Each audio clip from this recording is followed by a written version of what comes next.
आज आपण internal structure of heart हे शिकणार आहोत की जे आपल्या बोर्ड एक्झामच्या दृष्टिकोनातून अत्यंत महत्त्वाचं सब युनिट आहे. वारंवार या इंटरनल स्ट्रक्चर ऑफ हार्टवरती लॉंग आन्सर क्वेश्चन बोर्ड एक्झाममध्ये विचारून झालेला आहे आणि शिवाय नीट CETच्या दृष्टिकोनातूनही बरेचसे MCQs या युनिटवरती आपल्याला मिळतात. तर बेसिक जे आहे ते आपण एक्सटर्नल स्ट्रक्चर ऑफ ह्युमन हार्टमध्ये शिकलेलो आहोत. आता बेसिक म्हणजे काय, तर ह्युमन हार्ट हे 4 चेंबर्ड आहे. ह्युमन हार्टमध्ये 2 व्हेंट्रिकल्स आणि 2 ऑरिकल्स आहेत. बाहेरून आपल्याला हार्ट हे व्हेंट्रल सरफेसनं आणि डॉर्सल सरफेसनं अभ्यासता येतं. व्हेंट्रली आणि डॉर्सली कोणकोणत्या ब्लड व्हेसल्स आतमध्ये एंट्री घेतात आणि कोणकोणत्या ओरिजिनेट होतात हे आपण एक्सटर्नल मॉर्फॉलॉजीमध्ये शिकलो. बरोबर. आता जेव्हा आपण हार्टचा LS किंवा VS म्हणजे व्हर्टिकल सेक्शन घेतो आणि अंतर्गत त्याची रचना पाहतो तेव्हा त्याला आपण इंटरनल स्ट्रक्चर ऑफ हार्ट म्हणतो. बरोबर. तर आता तेच आपल्याला थरोली स्टडी करायचं आहे. प्रत्येक पॉईंट हा नीट समजावून घ्यायचा आहे. Okay. So will start with internal structure of human heart. यासाठी तुम्हाला टेक्स्टबुकमध्ये दिलेली जी डायग्रॅम आहे ती डायग्रॅम तुम्ही काढू शकता किंवा आता मी जी बोर्डवर काढणार आहे शिकवत ती डेव्हलप करणार आहे तर तीही डायग्रॅम तुम्ही काढू शकता. बरोबर. So will start with internal structure of human heart. Now you are familiar that heart is having 4 chambers. These are atria or auricles and these are ventricles.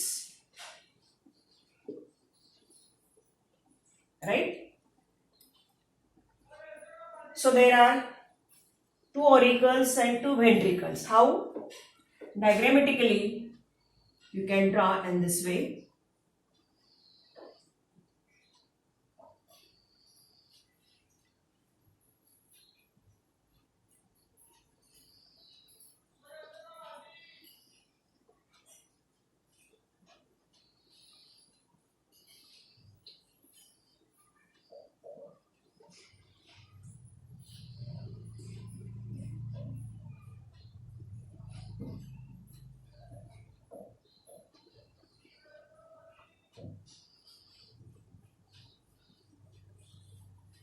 Right?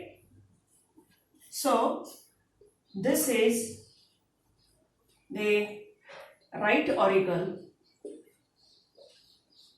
This one is right ventricle. This is left auricle or atria. And this is left ventricle.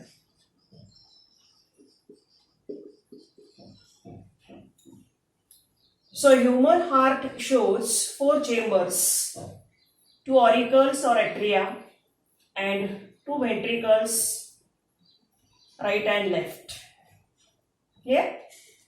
Now you are known that auricles are small in size as compared to ventricles. Auricles are thin, smooth and receiving chambers, whereas ventricles are large as compared to auricles. Internally they are rough. How they are rough? With silicon, and these are distributing chambers. So ventricles are large, thick and distributing chambers. Okay. Now we'll study one by one. At first auricles or atria, and then we'll go to the ventricles. Now atria and ventricles, they are separated from each other by means of one transverse septum internally. Diagrammatically, this septum is present here. This septum is known as interauriculoventricular septum.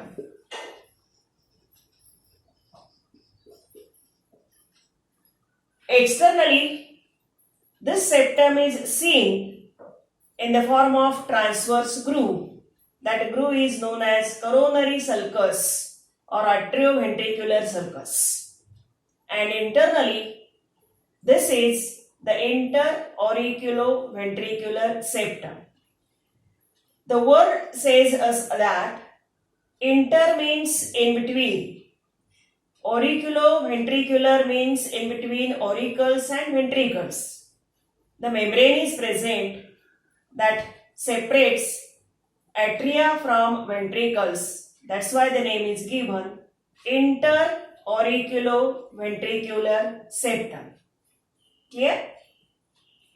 Similarly, the right and left auricles, they are separated from each other by means of one vertical partition.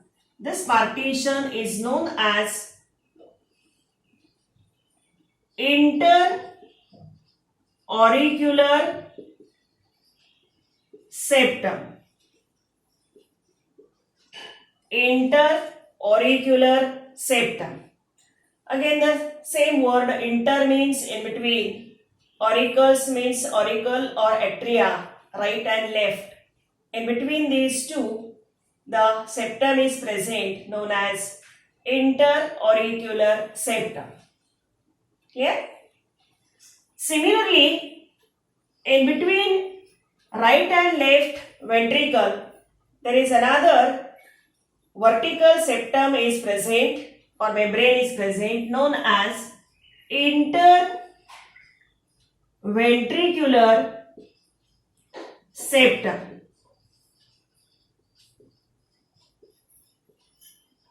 Interventricular septum. Again in between two ventricles, right and left. That's why the name is given interventricular septum. So remember these words: interauriculoventricular septum, in between auricles and ventricle; interauricular septum, in between right and left auricle; and interventricular septum, in between right and left ventricle. Clear cut? And due to these three septums, total heart internally divided into 4 chambers, 2 auricles and 2 ventricles. Clear? Now we will go to the auricles again. Now auricles, they are very specific in their nature. They are small, thin and receiving chambers. They receive blood from different regions of the body by means of blood vessels. And these are, or prior going to the blood vessels, one thing is remaining. The interauricular septum possesses one depression here. This depression is known as fossa ovalis. Fossa ovalis. What is meant by this fossa ovalis? Fossa ovalis is the remnant of foramen ovalis. Foramen ovalis. Foramen means opening. Ovalis means oval shaped. During embryonic condition, when these septums are developing and completes, and totally there is a formation of 4 complete chambers. At that time, this opening is present in embryonic heart. This foramen ovalis, that means opening present in the septum, slowly then completes, and the remnants of that completion of foramen ovalis, one depression is seen in the septum interauricular. So that depression means fossa. Ovalis means oval shaped. That oval shaped depression, which is remnant of this foramen ovalis, is known as fossa ovalis. Clear? So remember this word, many times asked for 1 mark. What is fossa ovalis? Clear? Now, the atria or auricles, especially right auricle or right atria, they receive blood from different parts of body by means of 2 large blood vessels. And this way. And they open inside the heart. These 2 large blood vessels are known as superior vena cava or precaval, and this one is known as inferior vena cava or postcaval. These 2 blood vessels receive blood from different parts of the body. We'll study one by one. Superior means above. Vena cava means a very large vein or blood vessel. Precaval means, pre means above. Cava means vein. So this vein, this large blood vessel, receives blood from anterior region of the body. For example, head region, neck region, shoulder region or thoracic region. Clear? Hence, it is named superior vena cava or precaval. Clear? This opening inside the heart, that means right atria of heart, is without any valve. Clear? And it receives deoxygenated blood, that means impure blood or venous blood from anterior half of the body. Similarly, inferior vena cava, inferior means below, vena cava means very large vein, or postcaval, postcaval means below or the blood vessel collecting from the posterior half of the body. Cava means large vein, right? So that's why the name is given inferior vena cava or postcaval. So this postcaval receives again deoxygenated blood from posterior half of the body. For example, lower thoracic region, abdomen, legs, etc. Right? And then pour this deoxygenated blood into the right auricle. This postcaval is guarded by one valve. That valve is known as eustachian valve. Eustachian valve. Why?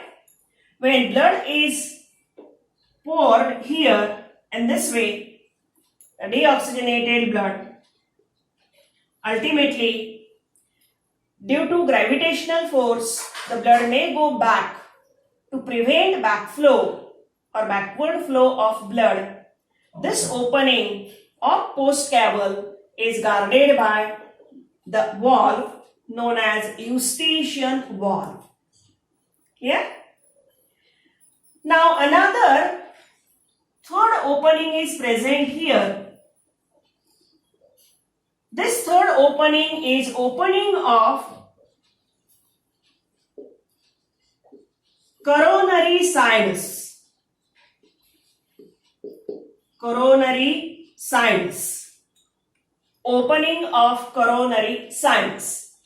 Now you have studied what is meant by coronary sinus when we study external morphology of heart, during which we have studied the coronary arteries supply blood to wall of heart. Then it branch out and form veins. All venues, that means small capillaries of coronary veins, unite together and form a very large blood vessel. That blood vessel is known as coronary sinus. This coronary sinus bring again deoxygenated blood from heart wall itself and opens directly into the right atria or auricle.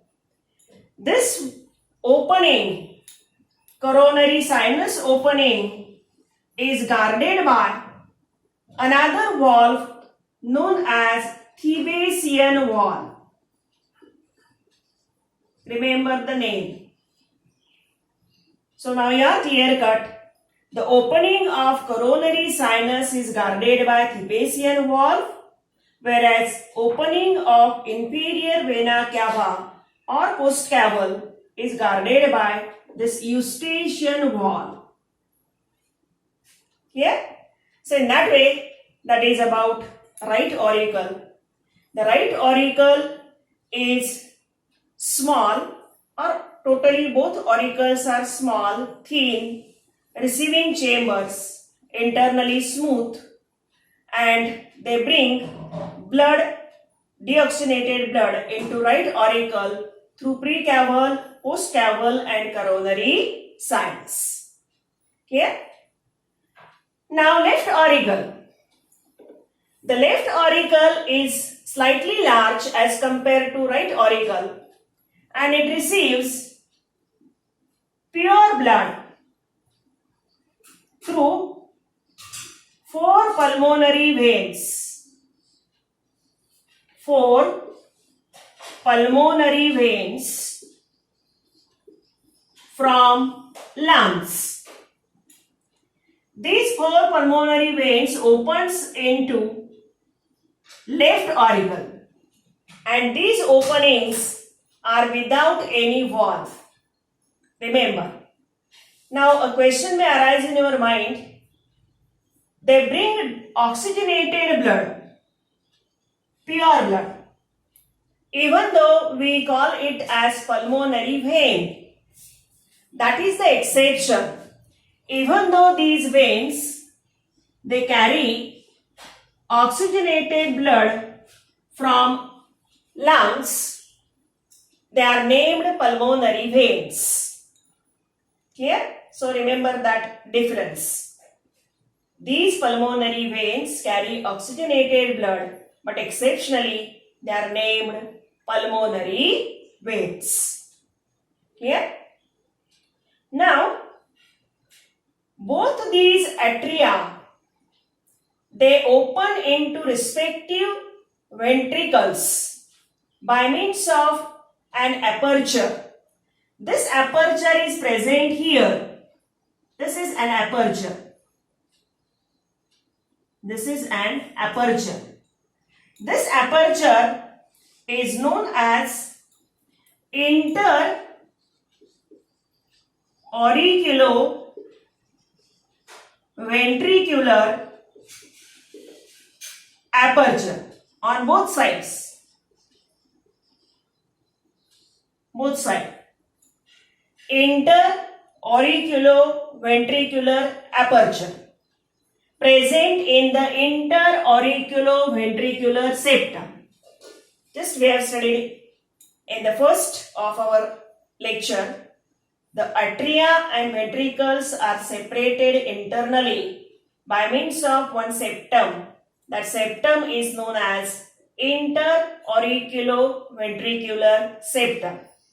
Right? This septum possesses opening. That opening is known as interauriculoventricular septum. Aperture. This aperture is guarded by valves. Specifically, the valve present here in between right auricle or right atria and right ventricle. This specifically is known as one thing, tricuspid valve. It is known as tricuspid valve. Tricuspid valve. The name tri means three, cuspid means cusp alike or like in this way. They are present in between right auricle and ventricle. That's why the name is given tricuspid valve. What is its function? When deoxygenated blood enters into right ventricle, at that time this tricuspid valve closes to prevent backflow of blood, and for that purpose this tricuspid valve is present in between right auricle and right ventricle. Clear? Similarly, in between left auricle and left ventricle, another valve is present. This valve is known as bicuspid or mitral valve. Bicuspid or mitral valve. Why the name is given bicuspid? Because here two, bi means two, cusps are present in this valve. That's why the name is given bicuspid valve. Here three present, that's why tricuspid valve.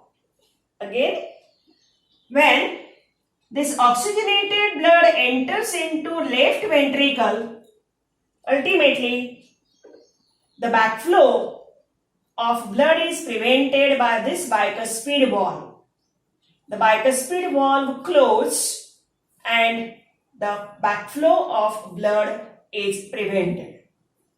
Clear? So in that way we complete the auricles.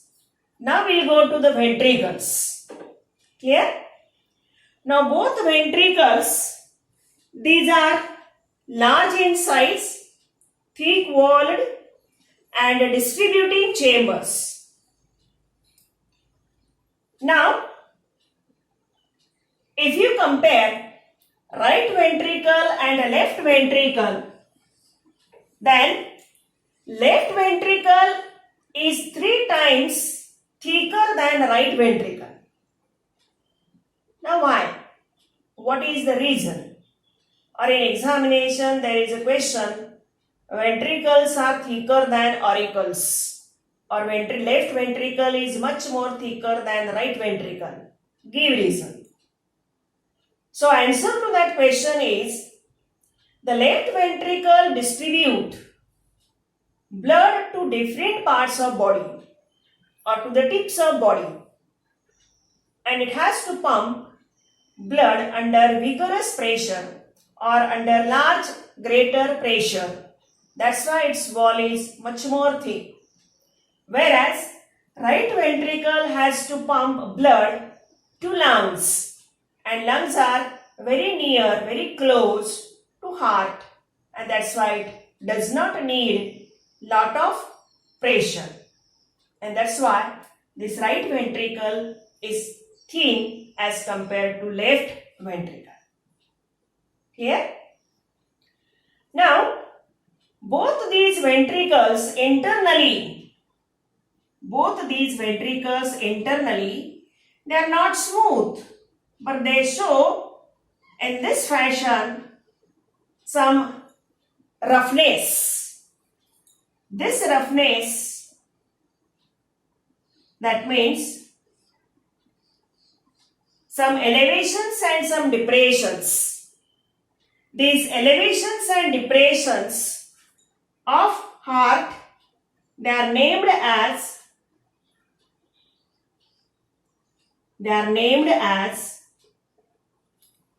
trabeculae carni or columina carni.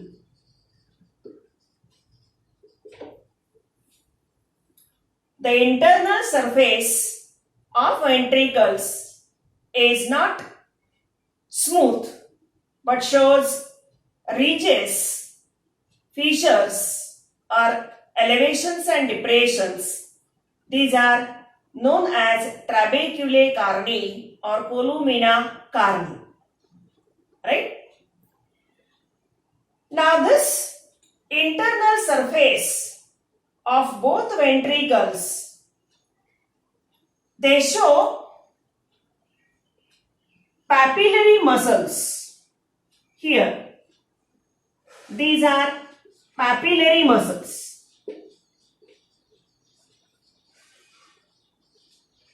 Overall, the wall of heart is made up of cardiac muscles, but inside the inner surface of ventricles, the papillary muscles are specially present. These papillary muscles, or to that papillary muscles, one ligament like another structure is present which connect on one hand with valves bicuspid and tricuspid, and on another end of this is connected to the papillary muscle. These are known as chordae tendineae.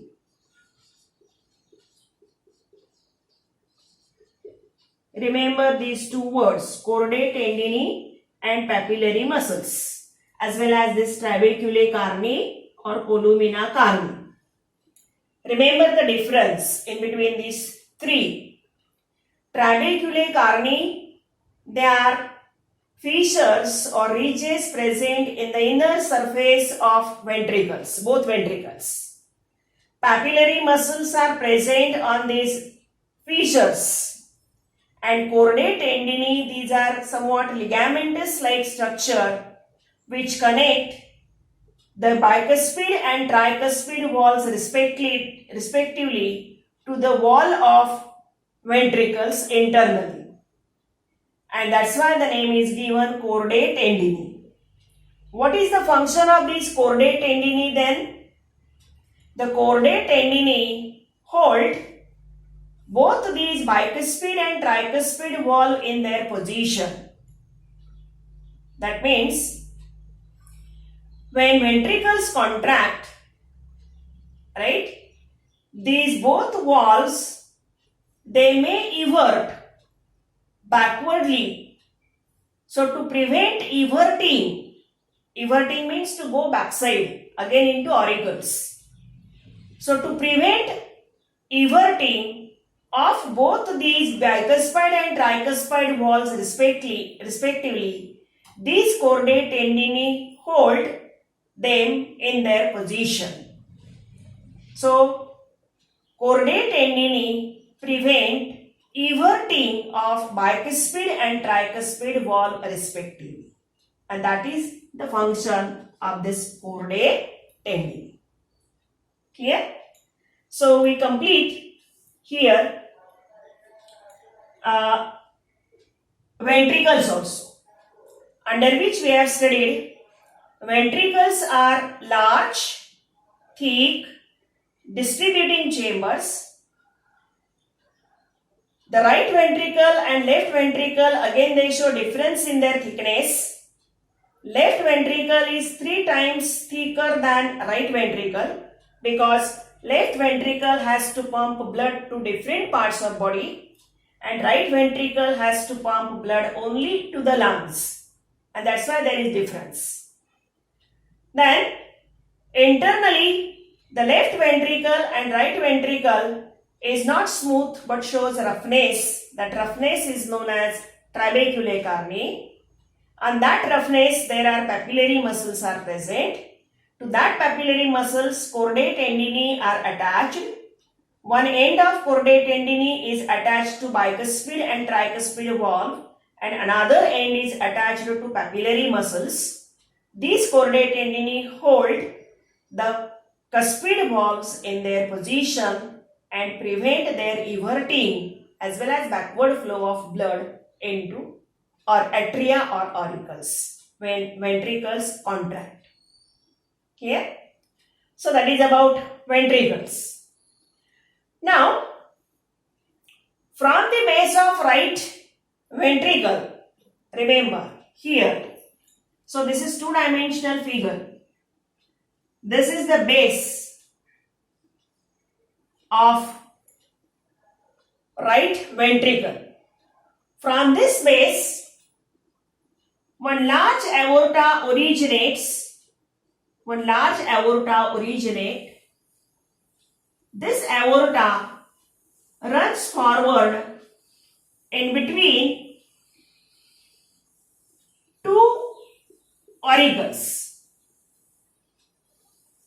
This aorta originates from the base of this right ventricle, runs forward in between two auricles and then bifurcates. This aorta is known as pulmonary aorta. Pulmonary aorta. The bifurcation is, this is right pulmonary artery and this one is left pulmonary artery. Again there is exception. This aorta, pulmonary aorta, carries a deoxygenated blood from left ventricle to the lungs. Right? So right pulmonary artery, even though it is named artery, it carries deoxygenated blood to the lungs. So right pulmonary artery goes to right lung, whereas left pulmonary artery goes to left lung and carry deoxygenated blood.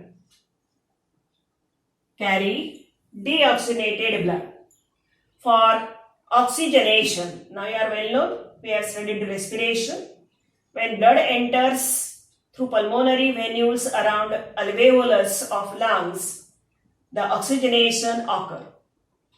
Right? After oxygenation, the blood is returned back to heart through these 4 pulmonary veins. Clear? And that's why this left lung is now receiving oxygenated blood. Now the base of this pulmonary aorta here is provided with one valve. The name of this valve is semilunar valve. When blood from this left ventricle enters here, to prevent backward flow, of this deoxygenated blood, this semilunar valve is present. Clear? And for that purpose, the semilunar valve is present. Clear?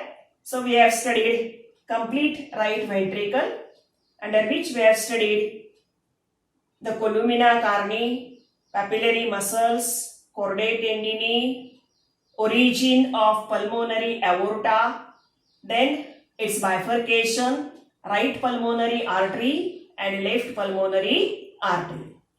Clear? So they send blood to respective lungs. Now by the same way, this left ventricle, from its base, you can see here, this is the base of this left ventricle. This base of left ventricle now show origin of another aorta. This aorta then runs forward in between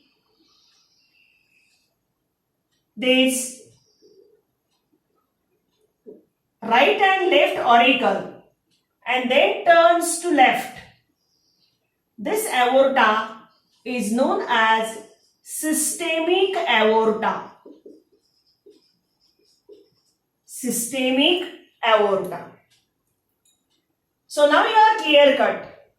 From the base of left ventricle, another aorta originate, and this aorta runs forward in between right and left atria and then turns to left, known as systemic aorta.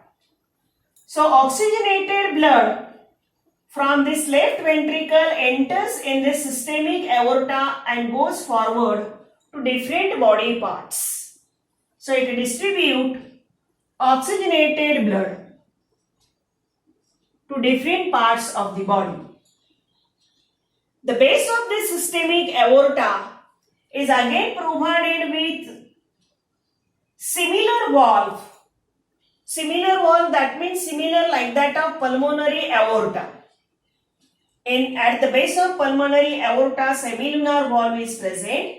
Similarly, here this another semilunar valve is present at the base of systemic aorta. Clear? And in that way, both these semilunar valves, one at the base of pulmonary aorta and another at the base of systemic aorta, they prevent the backflow of blood into right and left ventricles respectively when ventricles contract. Okay? Now you are clear cut. We have studied in external morphology. This systemic aorta has three regions. This is the ascending aorta. That means originating from heart.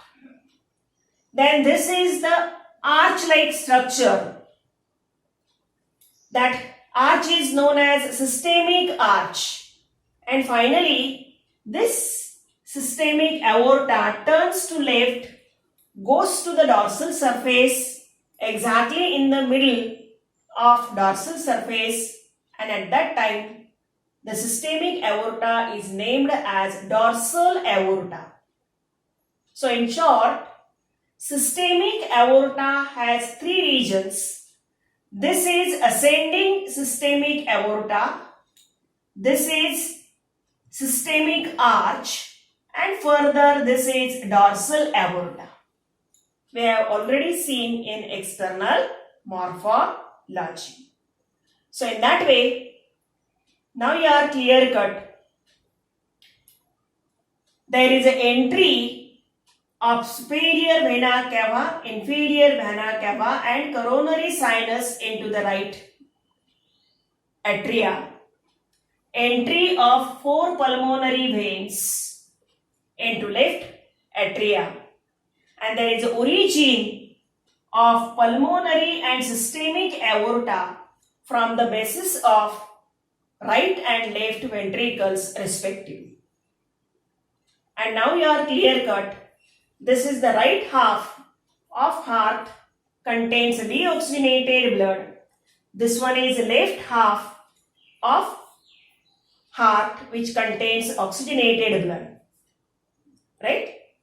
So here we complete the internal structure of heart. Now one thing is that you have to remember separately the valves present in heart. Their position, their names, their position. How? The first valve is Eustachian valve. Second valve is Thebesian valve. First. Second. Third valve is tricuspid valve. Fourth valve is bicuspid valve. And fifth and sixth, semilunar valves. So total 6 valves are present inside the heart. Remember their names and their positions. Eustachian valve is present on the opening of coronary sinus. Eustachian valve is present on the inferior vena cava or postcaval. Opening of inferior vena cava or postcaval. Thebesian valve is present on the opening of coronary sinus. Tricuspid valve is present in between right auricle and right ventricle. Bicuspid valve is present in between left auricle and left ventricle. And fifth semilunar valve is present at the base of pulmonary aorta. And sixth semilunar valve is present at the base of systemic aorta. So respectively the names and their positions. Because in examination there is a question, write note on valves present in heart. So at that time you have to write in that way their names and their position. Or for MCQs also that much that is most important. Clear? So here we complete internal structure of heart, under which we have studied heart is 4-chambered. There are 2 auricles or atria. There are 2 ventricles. Internally they are separated by septums. The respective names are there. Then auricles in detail we have studied. Ventricles in detail we have studied. As well as the different valves present in heart we have studied in detail. Now in the next video we will go to the conducting tissue of human heart and conducting system of human heart, and after that we will go to the working mechanism of heart, and for that you must thoroughly know about the internal structure of heart. Now you are clear cut. The right half contains deoxygenated blood, left half contains oxygenated blood. The right half, that means right auricles, receives blood from body, then it goes respectively into right ventricle. From right ventricle it enters into pulmonary aorta and goes to lungs for oxygenation. After oxygenation, these 4 pulmonary veins, 2 from right lung, 2 from left lung, back opens into left auricle. Then left auricle opens into left ventricle. This oxygenated blood then goes to the systemic aorta. From systemic aorta it goes to the different body parts, to tissue cells. Tissue cells get oxygen. Again carbon dioxide is formed, and that deoxygenated blood is back collected by this precaval, postcaval and coronary sinus. So that is the flow of blood through heart. In detail we'll go when we study the conducting system of human heart. So thoroughly read the notes, then find out the MCQs or write down the MCQs, underline the words, sketch the diagram from textbook, or you can sketch this diagram also. And because separately for 3 mark there is a question, sketch and label internal structure of heart. So it will be asked many times, remember. And write the notes in that way that you describe atria or auricles separately and ventricles separately. And in between them, you can also describe the valves. Okay.